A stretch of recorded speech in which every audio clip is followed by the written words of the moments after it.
you're the CIA director. Why didn't you call out that he was present on the Signal thread? I don't know if you use Signal messaging app. I do. Not for classified information, not for targeting, well, neither not do I, for anything Senator. remote. Neither do I. It's a national security scandal that nobody saw coming, and the first major test of the limits of a new administration that prides itself on breaking norms. This week, we learned that some of the highest-ranking officials in Washington were planning a bombing campaign in Yemen via Signal.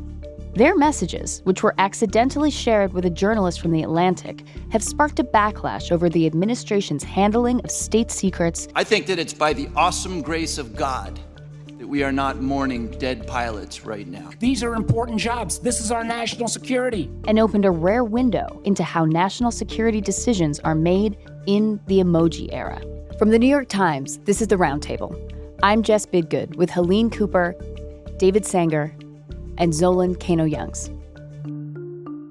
Thank you so much for being here and for turning off your phones for, a full 30 minutes on what I know is like a really busy news day for all of you. I was in the New York Times Washington Bureau on Monday. Zolan and I sit kind of near each other. You two sit on the other side of the Bureau. And there we were when all of a sudden, at some point Monday afternoon, I just heard this collective gasp. And what had happened? The Atlantic had posted that story. Helene, you've been covering defense for a long time. If I want to know something about the Pentagon, the military, I come to you. What was going through your mind as you read these text messages? And why is this all such a big deal? When the story first dropped by The Atlantic, the first thing I saw in there was not the fact that they were having a Signal group chat. It was the fact that Pete Hegseth had put the strike sequencing in there. That was, for me, from the start, the biggest deal. Jeff Goldberg wrote in the article that there was, I think he used the word sequencing, and that means in military terms, it's what time fighter jets are going to leave the aircraft carrier, and then it's what time they call that the strike window, and that is the window of time that American fighter pilots are going to be in the air. That is so highly guarded in the Pentagon. It's been drummed into every military reporter's head. You do not compromise operational security like that. They're having this conversation on a Signal group chat, and that's a big deal. But what's the really big deal is that not the conversation, is that he put these plans in there. So it's not just the fact that it's happening on Signal, it's what they're specifically for me, saying. It was what specifically they were saying. Absolutely. David, I wonder if you can speak to that a little bit. Why is this kind of stuff really not supposed to be in any place other than the most secure spaces that we build for this kind of information? Well, Helene's absolutely right. If you took out that sequencing, then all you had was an embarrassment that came from the conversation taking place on Signal. With it, as one senior American commander texted me midweek, with that in, he said, the good news is no harm was actually done. The operation went off perfectly well. He said, the bad news is, had it been mid-level Pentagon people who did this and put this on, he said, you'd be watching court-martials now. And that took you to what I think were sort of the fascinating connected layers of this. The first layer is just the arrogance of doing this on Signal because it is convenient versus, to your point, Jess, the way you normally do this, which is in the Situation Room, right, with no phones around, very little except for those people who had to be channeled in on a U.S. government phone. The second is the arrogance, once it came out, of trying to pretend that this wasn't classified data. The conversation was candid and sensitive. But as the President National Security Advisor stated, no classified information was shared. There were no sources, methods, locations, or war plans that were shared. And then the final sort of big level that's going on here of remarkable nature of this is trying to go blame Jeff Goldberg, an extremely experienced, good reporter. I've known Jeff for 30 years. He is among the best national security reporters who are around here. He's also the editor of The Atlantic. and somehow it's his fault that they put him on the Signal chat? But that's part of a usual playbook by this administration, right, that we've seen for a while. When there's a story, and it actually signals just how much alarm it's causing in this White House. The playbook being, when a story is really bothering the high ranks of the White House, then you see Trump and his top aides establish an opponent, establish an enemy to blame, in this case it being the journalist. He's made up a lot of stories, and I think he's basically bad for the country.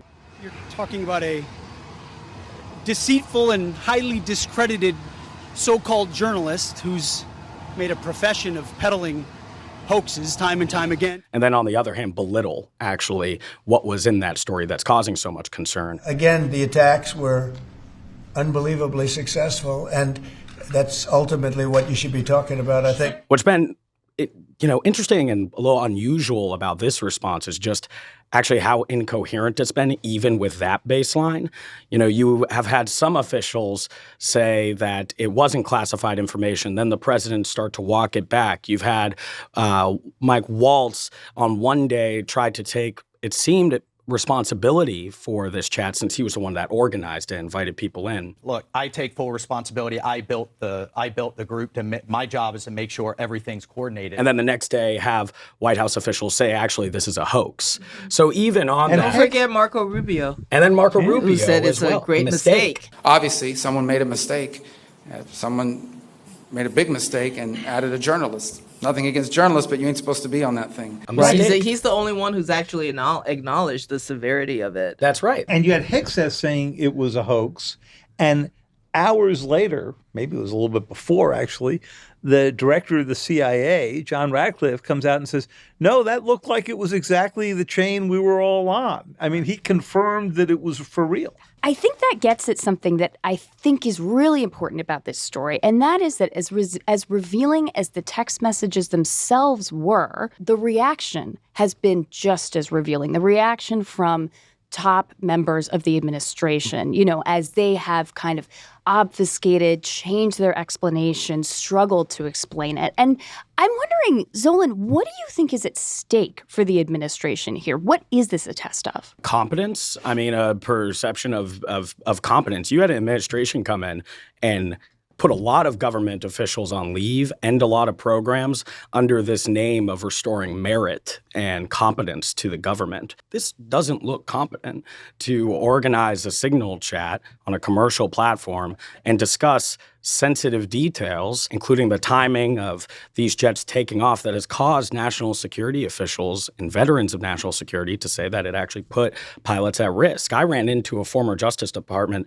official who was talking about what he described as the carelessness of this whole episode and really emphasizing the concern that it brought for the national security reputation of this administration. And then on the other end, too, I think that if you asked most reporters in Washington, would any Republican be calling for a means of oversight against this administration? They would probably say that's dubious, that's doubtful. Trump has a grip on this party. But you are seeing not only Democrats, but some Republicans criticize this. And what does accountability look like in a moment like this? What would it have looked like in the past? And what do you think it can conceivably look like now? Well, I'd like to go back to your question that you asked Zolan, which is what does the reaction tell us? Sure. Because that I've been working for the last 2 days on a story that looks at the reaction and how that is being felt among fighter pilots. Mm-hmm. These are the men and women who are strapping into cockpits every day on behalf of this country, and they have an expectation that their commander-in-chief and their defense secretary and the people who command them are going to have their back. Mm-hmm. And the fact that Pete Hegseth, what they are most angry about, every single one that I talk to, what they are most angry about is not necessarily the disclosure on Signal, the fact that he put these strike plans on Signal, because as one fighter pilot told me, everybody makes a mistake. It's the fact that he stood up afterwards, Pete Hegseth, and said, there's nothing wrong with this. There's no units, no locations, no routes, no flight paths, no sources, no methods, no classified information. The fact that he's not acknowledging that he's made a mistake means that de facto, Defense Secretary of the United States is saying it's okay to put these flight plans in a commercial signal app. So does that mean then that all of these decades of operational security, all of the lengths that pilots go to maintain, they have burn rooms on aircraft carriers where they burn every piece of paper that might indicate what their flight plan is or anything like that. They're radio silence. They're not talking about their Red Sea operations on radios because they know people are listening. They know the Iranians are listening. They know the Chinese are listening. They know the Russians are listening. So you have this level of operational security that they're going through, but then the Secretary of Defense doesn't abide by it and is saying it's okay not to abide by it, and they're pissed. I mean, let's put a fine point on that. They are trained to literally burn their plans. Yes. That's how secret this is supposed to be. Yes. And in his response to all of this, do you think Pete Hegseth he's managing up? He's trying to come up with a response that he thinks will please President Trump, and in the process, he's not addressing the concerns of the troops who serve the country. I'm not going to try to get into Pete Hegseth's head, but I can certainly tell you that he has lost a lot of confidence among the 1.3 million servicemen and women in the active duty American military. I can say, though, that when Trump brings people into his cabinet and into his close inner circle, he is measuring loyalty and how much they adopt sort of the Roy Cohn strategy of fighting against any sort of criticism, right? Pete Hegseth was brought into this administration in part because of how he defended the president on television, right, and on Fox News. Almost entirely. He wasn't brought in for his deep experience. And I think, we learned some things about the players in the course of this. So for Pete Hegseth, we learned, first of all, it was amateur hour. We learned about J.D. Vance. He raised a really interesting dissenting point. He raised the possibility that the president maybe not be fully informed about the nature of the trade-offs here. He had to go do some damage control on that. Right.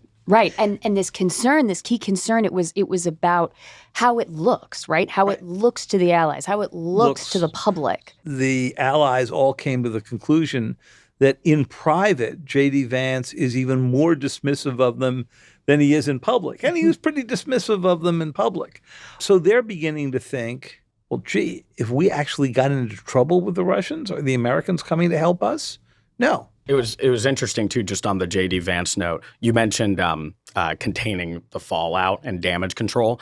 The only damage control that he did was in terms of the dissent, the perception of dissent. His team issued one statement saying that he is aligned, paraphrasing, but that he's aligned with Trump. Did not address the idea that the concerns around discussing national security on a commercial app. Pete Hegseth sharing the details of actually the planning for this strike. He's never addressed the core issue. No, because at least based off their statement, to him, the core issue was any perception that he's breaking with the president. And imagine the credibility he could have gained by stepping out and said, in retrospect, while it didn't do any damage, I shouldn't have put that on a signal chat. I've learned my lesson from this, and we'll recommit ourselves to doing this right. That is not the theme of this administration. No, that would require a level of humility that I don't think we have seen displayed by any of these administration officials. I think one other thing that was really interesting about the Signal chat is who wasn't on the chat. It's both who was. You had the White House Chief of Staff, you had the Treasury Chief of Staff, but also who wasn't. Who wasn't there was the acting chairman of the Joint Chiefs of Staff. Right. This is the senior military advisor to the Defense Secretary and the President. This is the highest ranking military official. So he's supposed to be on there, and he is the one who is not on there. But when you think of the people who might have been ones to step up and say, maybe we shouldn't be putting this on a chat, or we're going to have to change this strikes. We can't have this on this. But Admiral Christopher Grady, who's the acting chairman of the Joint Chiefs of Staff, he was not invited to the chat. And I asked the Hegseth people why, and the response response I got from Press Secretary Sean Parnell was this was a political chat. It's perfectly normal that you wouldn't have the military generals in there. Of course, think about this. Normally, people who are left out of chats would have FOMO. That's what I was going to say. Who among us has not realized, oh my gosh, all my friends are texting each other and I'm not in that group chat. This one is like, this one, this is the one that in retrospect, maybe you're glad that you're not a part of. But I do think, you raised the point that he might have been the person to say, hey, let's keep this information out of the chat. But anybody could have done that at any point in there. Including Susie Wiles, Any one of them. the chief of staff to the president, who might have said, hey, should we be having this conversation downstairs in the sit room? Right. And what it tells you is how fundamentally absent experience they are. Because if this had happened in the first Trump term, you would have had the defense secretary, Jim Mattis, who had been a commander, run one of the largest commands in the U.S. military and so forth. He would have known just how you went and did this, and so would a range of other officials. But by turning away from experience to get the loyalists that you heard about from Zolan, that's what they gave up. Also, you asked an interesting question before, which I don't think we've answered, which was, who should be investigating this? Well, clearly the Pentagon Inspector General. Mm-hmm. Oh, wait. We don't have a Pentagon Inspector General. Right. All the Inspector Generals were fired. Right. This question of accountability, of what can accountability actually look like in this moment, I think is really important. So, okay, the Pentagon Inspector General is gone. Is this some kind of test, or does this raise questions for Pam Bondi? She stepped out and said this was sensitive but not classified. It was sensitive information, not classified, and inadvertently released. I don't know how she could have come to that. I also don't understand why that is a factor in whether you would have launch an investigation. The Espionage Act doesn't mention hinge on classified information. No, the Espionage Act was written before there was classified information. I don't think we should get tied up in this whole classified discussion at all. That's just, again, a lot of what the administration has been doing is trying to hide behind semantics. Mm-hmm. They hide behind, it wasn't war plans. It was, strike sequencing. They hide behind, this whole classified versus not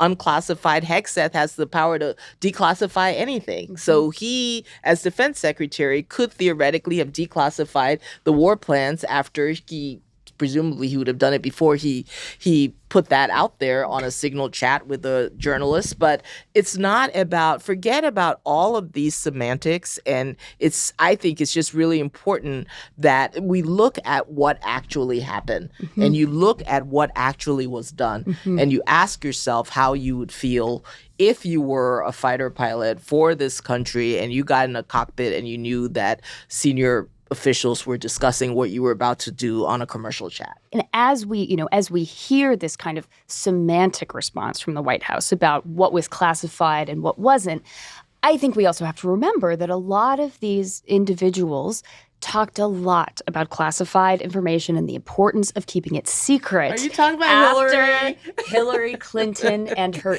emails? Apparently, the standard operating procedure inside the Clinton Secretary of State office was to send emails that couldn't otherwise be printed to the maid, mm-hmm. to print them out of a secure area or from a secure area and then hand them off. Any security professional, military, government or otherwise, would be fired on the spot for this type of conduct and criminally prosecuted for being so reckless with this kind of information. Now, as Zolan said before, this has given Democrats a unified line of attack, but at the same time, we are seeing Democrats who, over the years, have downplayed the emails issue, suddenly, demanding resignations and going all out on this. Is there an element of hypocrisy there, do you think? I think this moment kind of shows how much hypocrisy is attached to Washington and, is tied to really the foundation of politics at times. Like for Democrats, you said, spend years downplaying that there was any issue with the Hillary Clinton episode with emails, and are now, as I said, after weeks of could have been There were plenty of times they could have said, we're going to attack the Trump administration on this or that, putting workers, on leave, various immigration policies, and it was inconsistent. Now coalescing around this. At the same time, Republicans for years have attacked Democrats over the handling of information, over the Hillary Clinton email scandal. Remember, lock her up was such a theme during the Trump campaign. So crooked Hillary, crooked, you should lock her up, I'll tell you. By the way, also Pam Bondi and Kash Patel, the two people we were talking about any level of oversight, were two people in the past that homed in on that and said that Hillary Clinton should face some form of prosecution. We are not seeing that reaction this time from Republicans. We are seeing them also mostly across the board try to belittle this and play it down and move on. So, we are seeing that there's a time to seize on an issue like this to criticize when it's politically sort of advantageous for your party. Well, Attorney General Bondi said this morning, if you want to see classified data, not sensitive data, go look at Hillary's email and email server. Well, I covered that. Helene covered that during that time. And my memory of those memos, and this makes no excuse, she should not have had the server at home. She should not have been putting anything that was classified on it. They were not operational details. They were debates about diplomatic disputes they were having with various countries. Shouldn't have gotten out, but didn't have a life and death nature to it the way the operational details do here. There's one other great sort of irony here, and that is that just this same week, we saw the administration go to court and invoke the state secrets privilege so they wouldn't have to describe the flights that were taking gang members or suspected gang members out of the country. Mm-hmm. That was a state secret. Yeah. But the sequencing that Helene has been describing is just sensitive, but not really classified. I mean, I just don't know. They're not war plans. Right. Right. Right. So, I mean, I just don't run into a lot of national security people in the course of the day. I have not found one this week who just didn't consider the arguments here to be farcical. And by the way, those deportation flights had already happened, and they're saying that is a state secret here. Right. Whereas in this case, we're talking about information that was discussed on a commercial app 2 hours before the strike happened. But that's not...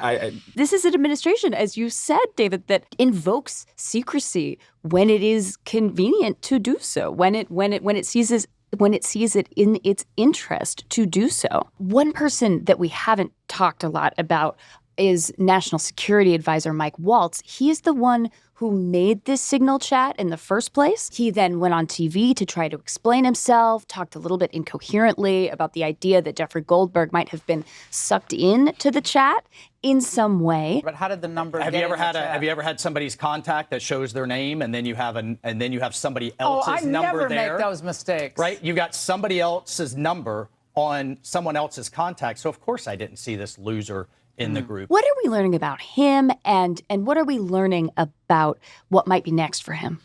Yeah, I mean, I've never heard of somebody getting sucked into a chat, without being invited first. First, I mean, if anybody would like to suck me into any chats, by the way, go right ahead.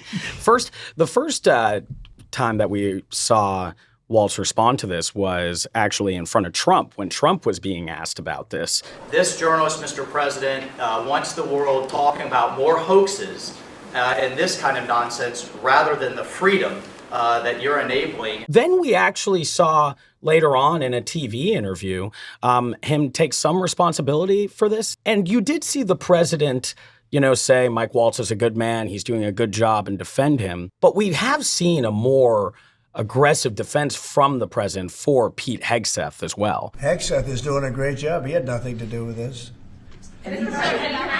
Hegseth. How do you bring Hegseth into it? He had nothing to do.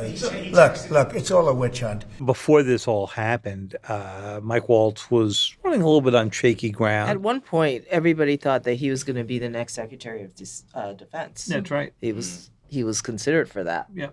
So, he's experienced. He knows what was going on. In some ways, you have to feel a little bit sorry for him because who here has not typed the wrong, email Not this address? bad. I haven't done this. Yeah, something like this. And certainly not around a military operation.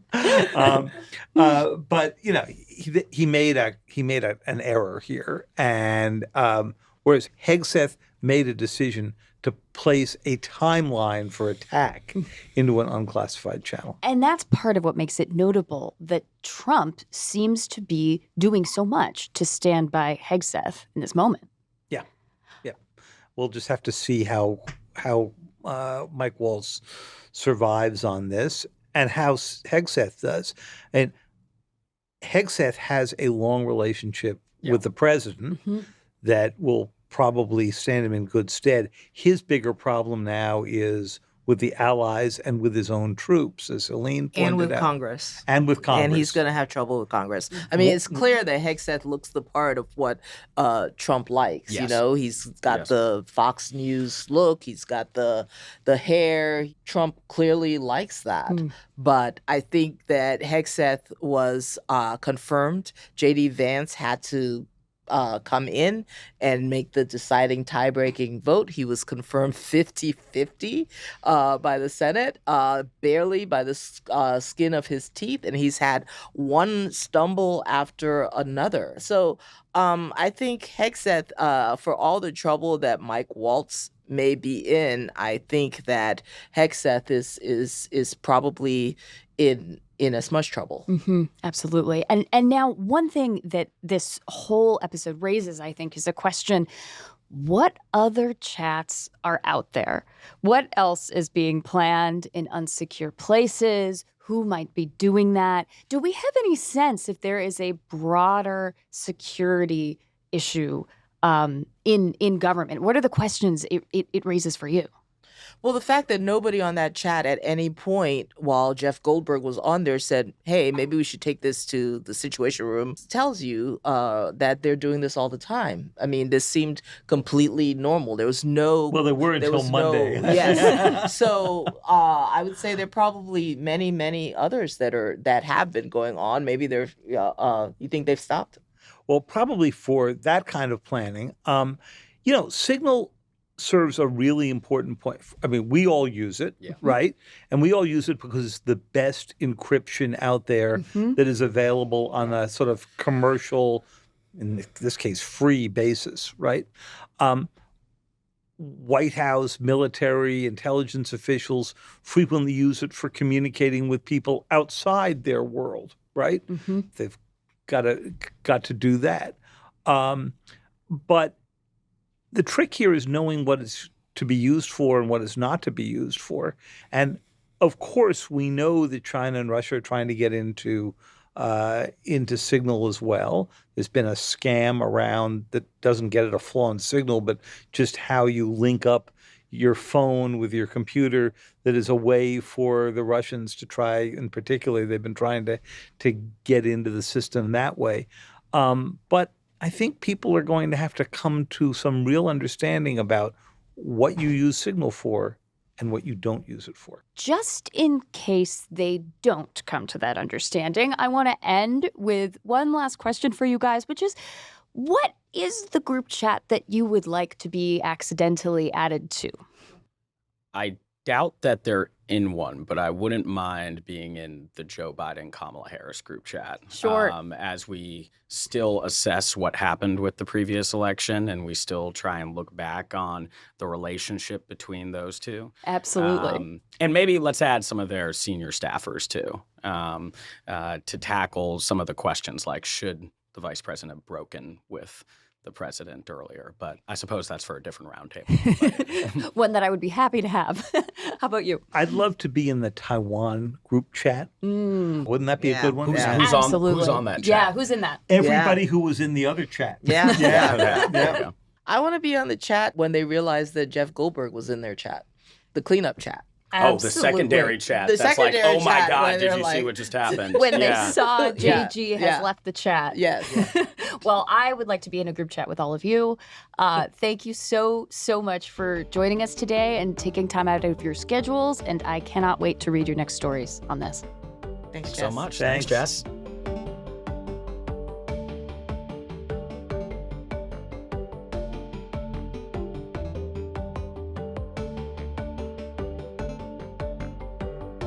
I was going to say I wanted to be on Zolan's next party group chat. I know. You know? To me. I'm leaving you there. I didn't know I was leaving. I was 2 seconds away from saying, "Don't do Are this you to having me." parties and not inviting me?